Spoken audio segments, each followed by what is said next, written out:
Hace tiempo, Seth Cosnar hizo en Twitter una publicación preguntando: ¿qué onda, raza? Aquí Seth Cosnar haciendo una pregunta seria a todos los escritores del timeline y que nos escuchen. ¿Qué tanto detalle tienen que poner, así como que describiendo lo que pasa en las secuencias de acción que ustedes escriben? O sea, déjenme darles un ejemplo. Por ejemplo, John Wick, The Raid, Salvador el Soldado Ryan, o por ejemplo, las peleas aéreas en Star Wars o en los filmes de la Segunda Guerra Mundial. O sea, varía dependiendo si es una novela contra un guión cinematográfico o un guión de cómic, o es el mismo proceso, cómo trabaja. Bueno, de antemano, por su respuesta, muchas gracias y ahí nos estamos viendo. Se abrió unos comentarios muy interesantes de cómo se debe de hacer. Un saludo a Seth, vean su podcast ya en Spotify.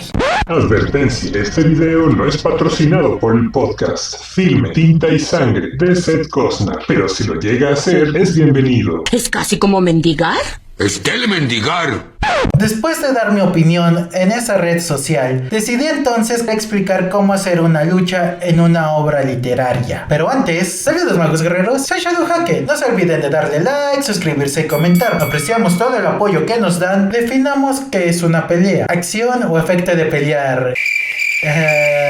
Completamente claro. Ya en serio, básicamente se refiere a una contienda donde dos fuerzas opuestas intenta una imponerse a la otra. Incremente su vocabulario. Saciedad de estar lleno a reventar. Triunvirato, tres tontos dando órdenes. Gastrónomo, gourmet pero más gordo. Maquiavélico, no sé.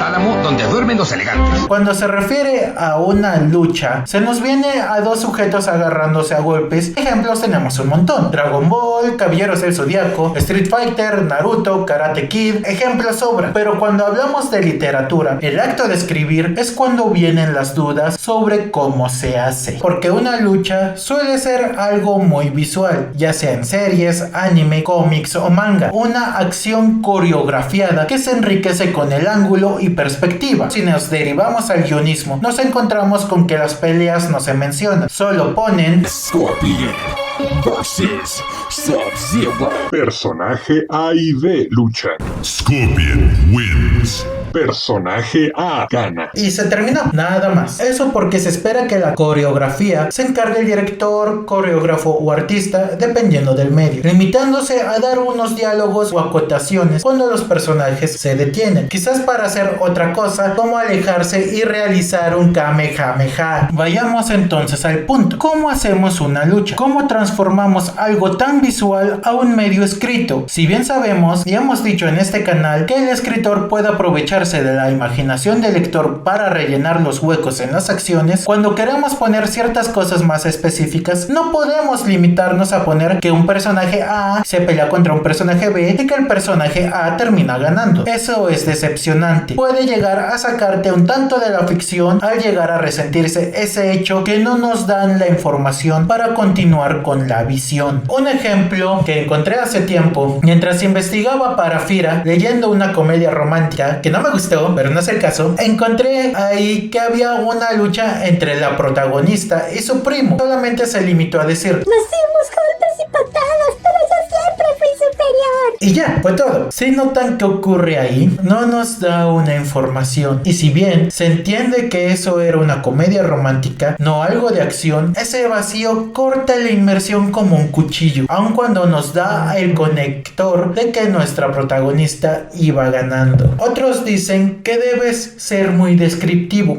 dar cada minucioso y mínimo detalle del combate, los cambios de rostro e incluso la forma del moretón que se ve en la mejilla hinchada tras recibir el fuerte puñetazo en el rostro. Y tampoco es así, pues mucha información aleja el hecho de la pelea, la emoción, lo poco predecible y el final que llega a confundir. Veamos un ejemplo.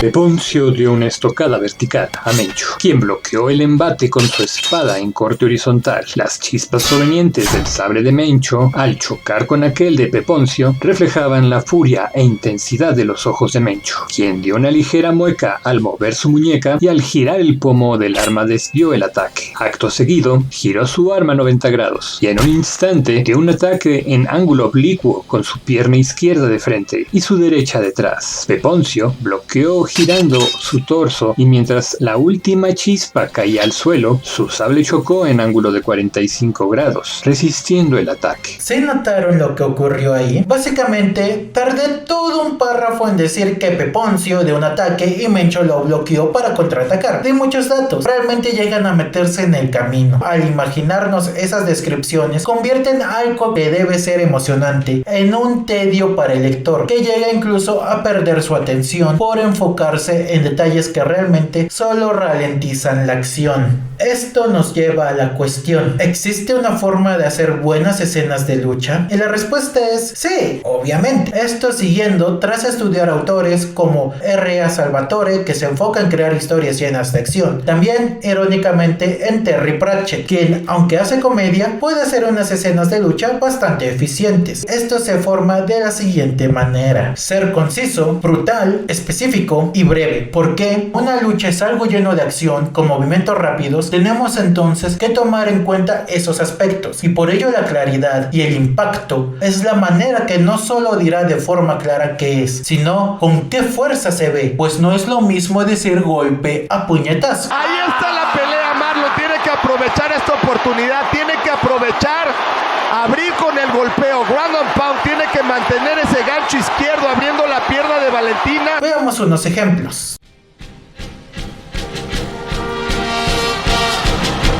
Manco dio un puñetazo en el rostro de Nana, quien utilizando la fuerza del impacto, lo tomó de la muñeca y con un movimiento marcial la dislocó. ¿Ven qué pasó ahí? El ejemplo no fue vago para reducirse a decir golpe o patada, mas tampoco fue en extremo específico al punto que detiene la acción. En cambio, fue claro, breve y conciso. En tan solo 27 palabras pudieron describirse 3 acciones: el golpe en el rostro, el movimiento marcial y el resultado de este, que fue que al pobre tipo le dislocaran la muñeca. Y todo siendo breve, conciso y brutal. ¿Qué ocurre en peleas largas? ¿O qué es uno contra varios? Ahí es simplemente avanzar con la acción, siguiendo la misma tonalidad. Expandamos un poco el ejemplo dado.